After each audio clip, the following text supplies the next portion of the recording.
You are roughly 2 years old. Maybe you are standing in a kitchen.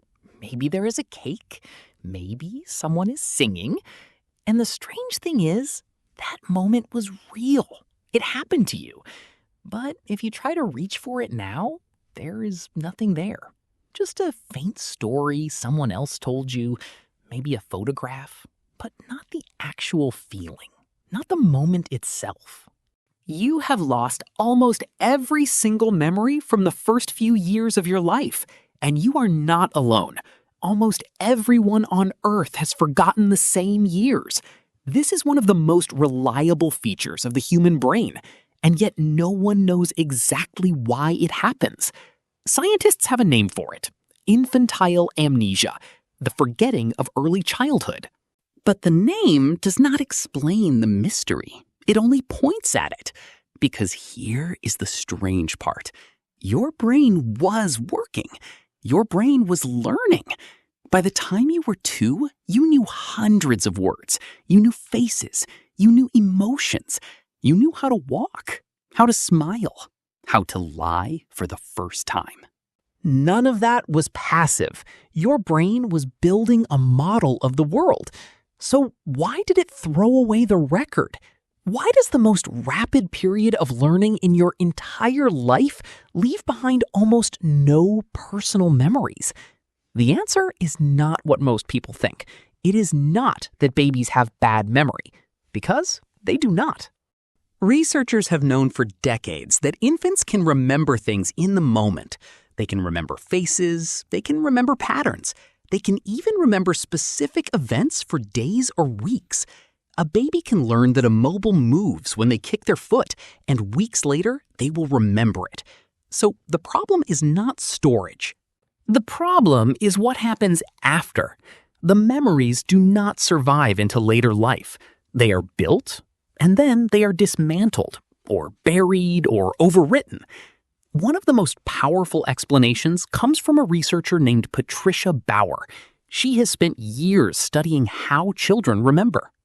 And what she found is that very young children do have access to early memories, but those memories are fragile. They are like drawings in wet sand. They exist for a short time. Then the tide comes in. One of the most famous demonstrations of this happened when researchers asked young children to describe events from when they were 3 years old. The children could do it. They gave details. They remembered emotions. They remembered specific moments. But then the researchers waited. Years later, they went back to the same children and asked them again about the same events. The memories were gone.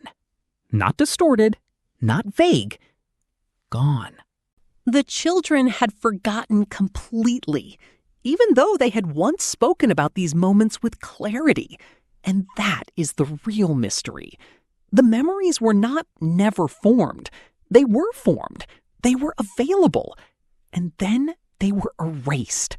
So what does the erasing? Part of the answer is language. Before a certain age, you did not have a story for your own life. You did not have a narrative. You experienced things, but you did not file them into a timeline. Language gives memory a structure. Once you learned to speak, your brain started organizing experience differently. You began to store events as stories, with a before, an after, a cause, a meaning. But the years before language were never converted into that form. How do you store a story you cannot tell? So those early experiences stayed as something else, something older, something closer to feeling, but not something you could ever retrieve as a specific day. There is another force at work, too. Inside your brain, there is a structure called the hippocampus. You have probably heard of it. It is the gatekeeper of memory. It decides what is worth keeping. But here is the catch. When you were a baby, your hippocampus was still growing. It was not yet fully wired into the rest of the brain. One of the leading researchers in this field is a neuroscientist named Paul Franklin. His work suggests that the young brain is not designed to preserve the past. It is designed to build the future. In early life, the brain is creating new neurons at an astonishing rate. This process is called neurogenesis, and it is not a side effect of growing up. It is the main event.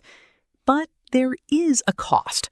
All those new neurons do not just add capacity. They overwrite. They disrupt. They push aside the connections that held early memories in place. The brain is essentially renovating so fast that it does not preserve the old wiring. Your first years were not recorded for later viewing. They were raw material for building a mind.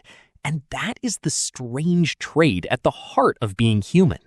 To become someone who can remember the future, you had to forget the beginning.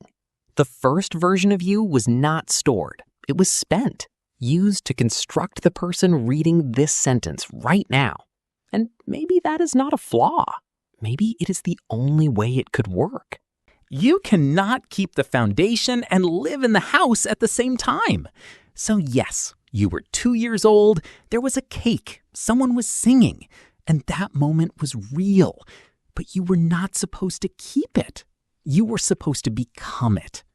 The child you cannot remember is not missing. You are what remains of them.